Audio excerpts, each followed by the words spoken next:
to avoid games like that. Yeah, so we got Udi and SNooFL. Ooh, Udi and SNooFL. Fox versus Corrin. Unless Udi decides to go Rob, but I don't know. He hasn't used Rob in a while. I don't know. Historically against Fox, I've never really seen him go Rob. Like, Udi, he has a lot of characters under his belt. So I feel like Corrin is not a bad pick against Fox because of like the way her range works with her fairs and just the way she lands with her aerials. But SNooFL is a top player Fox. If he knows what you're gonna do for landing and approaching, he can easily get past that with his speed and knowledge of getting in. That's the thing. Like Corrin, you really have to keep them at range, and SNooFL is a really good player in terms of getting into somebody's face. And just keeping the offense up. Yeah, that's what I'm talking about. Like, so I don't know. We might see Rob. I do know that Rob has some tricks against Fox. Udi's Rob is definitely nothing to sneeze at. He's been really consistently good with Rob. It's been his pretty solid secondary. Out of all of his characters, I feel like that's going to be the one that he goes to. I know for a fact that he's not going to pull out. Paolo? No, absolutely not. No. Dude, I've seen some sick Paolos like on Twitter. Like, I will tell you that they are really good at a matchup that you notice that Fox is not really in a lot of those clips. Well, was there one? That matchup is straight 7-3 in Fox's favor, and you think that he's going to do it? Like, no, he's like no. I may be exaggerating with the 7-3. People will, but still, even at 7-3, people will still say no. The matchup is still very, very bad for Palutena. Yo, is this bracket? I think it is bracket. They go into Town City. It's on one of the Animal Crossings. Usually it's bracket. Yeah, let's start off. Oh, laser's the wrong way. Will he die for it? I'm sure. I'm just kidding. I'm just kidding. So right out the gate, this is what I've been talking. Like Corrin can do some work against Fox as long as Corrin stays. As long as you use your tools to keep Fox at bay, as you just keep that range, you're fine. But as soon as Fox gets up in your face like that, Corrin really doesn't have a whole lot of close quarters answers to answer for that kind of pressure. And if you land with like really predictive aerials, SNooFL's just gonna power shield that and punish you with some up tilts, some up airs. Yeah, I like that read attempt.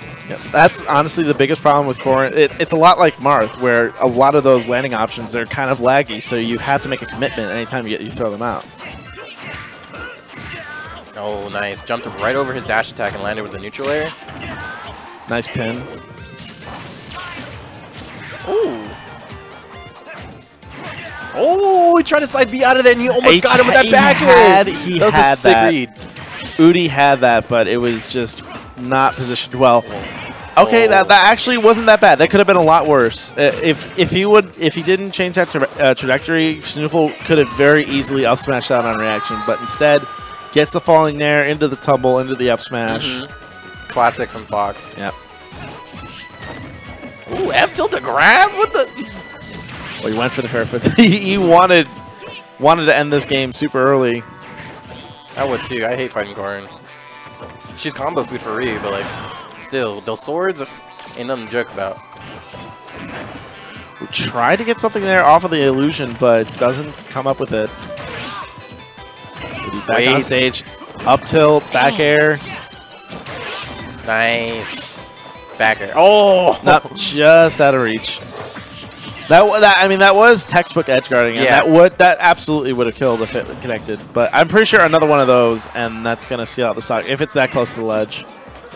What Udi needs to do is he needs to close out the stock right now if he wants to stay in contention. Just kill? Oh, yeah, that was a bad DI. I don't know what. Where's Yeah, you don't want to air dodge against SNooFL in that situation. That's usually if he gets that side B. You either want to fast fall like Nair or just use all of your jumps to just get away. Yeah. But I think like Udi was just like.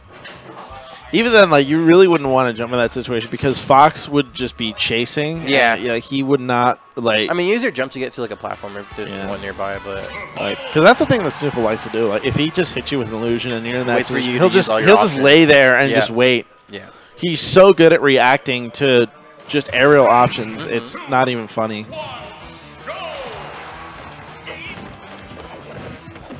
Oh, Udi couldn't even retaliate after that aerial from Fox.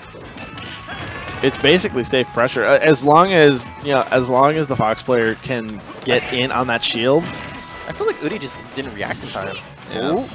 Buffered aerial. Oh! Okay, the pin was also a good idea, and that shine was also really brave too. Like both of them avoided a lot of wacky situations that could have ended up in just like an awkward stage spike. See, I go for shines off stage too, but that was it was just not a good option because it wouldn't have stage spike. Yeah. He's making it back, trying to fight his way out of the corner. All right, makes it back to center. SNooFL still keeping this pressure up. It's the pin kick. Yeah, sometimes that pin acts weird where you think that you can contest it, but as soon as you try to stick out an aerial, it's just like out of range. It's all because like of how Corrin's just angled into the ground as that pin. Oh, he knew that SNooFL knew he was going to get there in time. He just laid out that up smash for him. That's like one thing that's a huge change from game 1 to game 2. Udi's now starting to become a lot more predictable with his recovery, so SNooFL's just capitalizing on it. Down air immediately to get SNooFL off of him. Yeah, starting to space that neutral air again, and he got a fair off of it. Gets an up air out of that one. See, like that's the key. You got to start spacing your tools right. His timing on the ledge jumps have not been on point. Wow! Nice try out of shield. Here we go.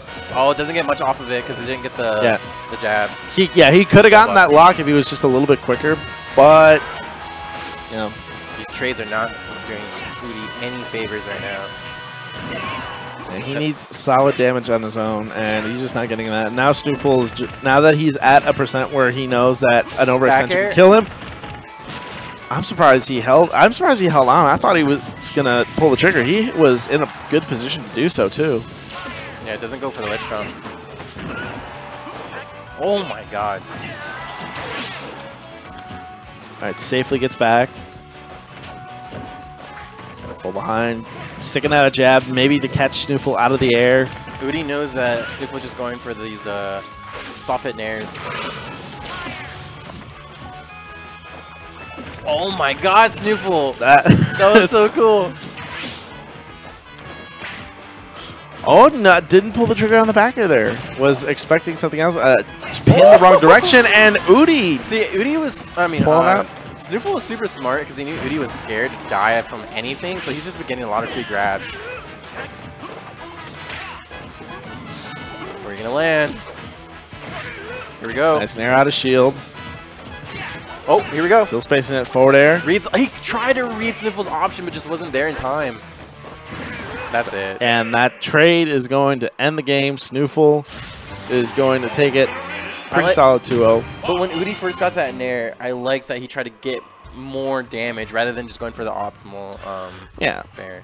Yeah, I mean, Udi, he knows his combos. Like, he knows his stuff. Like, anytime that he does land a hit, he's usually really good with making it, making it count. Right.